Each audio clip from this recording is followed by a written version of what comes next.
দর্শক আসসালামু আলাইকুম। দর্শক আমি সরাসরি যুক্ত করেছি চট্টগ্রাম নগরীর বহদ্দারহাট মোড় থেকে। সাধারণ জনগণ চলাফেরা রক্ষার্থে এখানে যারা ফুটপাতে ব্যবসা বাণিজ্য অবস্থান করছে তাদেরকে সাধারণত সরিয়ে দেওয়া হচ্ছে। আপনারা দেখতে পাচ্ছেন যে প্রশাসনের একটা টিম এখানে সেই কাজের জোরদার রয়েছে এবং সাধারণ যেই চলাচল যারা এখানে গাড়ির ফুটপাত ব্যবসা বাণিজ্য করে থাকে তাদেরকে সাধারণ জনগণ চলাফেরা রক্ষার্থে তাদের অভিযান অব্যাহত রয়েছে। এমনটি দৃশ্য দেখানোর চেষ্টা করছি যে আপনারা দেখতে পাচ্ছেন যে এখানে যারা দোকান করছে এবং সাধারণ জনগণের চলাফেরার অবস্থান যে ব্যাঘাত ঘটছে সেই সুবাদে এই অভিযানগুলো অব্যাহত রয়েছে। আপনারা দেখতে পাচ্ছেন একটা টিম এখানে কাজ করছে, সেই দৃশ্যটা মূলত আমি দেখানোর চেষ্টা করছি।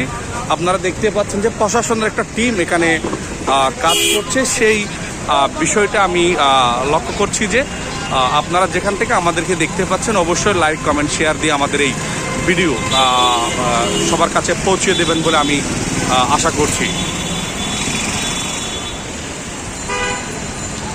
দর্শক দেখেন যে তারা এই যে সাধারণ জনগণের চলাফেরার সুবিধার্থে যে সাধারণ মানুষ তারা তাদের চলাফেরা করতে অত্যন্ত ভোগান্তি হয় এবং যে সাধারণভাবে যে রমজানের যে বিশাল একটা জ্যামজট পেয়ে থাকে সেই জ্যামজটকে নিরসন করার লোকে তারা তাদের কাজ করে যাচ্ছে, সেই দৃশ্যটা মূলত দেখানোর চেষ্টা করছে। এখানে যারা অভিযানে রয়েছে তাদের মধ্যে অসংখ্য সদস্যবৃন্দ রয়েছে, সেই বিষয়টি দেখাচ্ছি।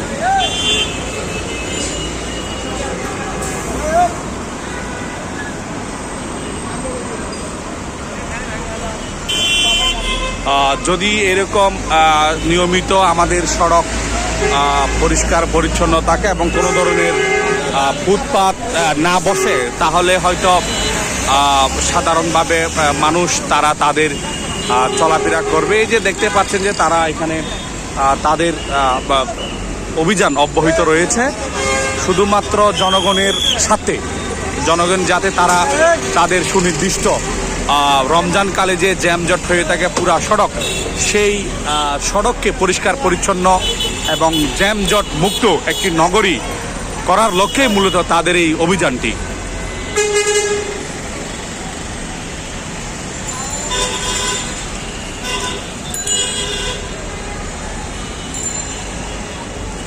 যতক্ষণ পর্যন্ত না সড়ক পরিষ্কার এবং জ্যামজট পরিষ্কার না হওয়া পর্যন্ত তারা তাদের এই অভিযান অব্যাহত রাখবেন বলে জানান।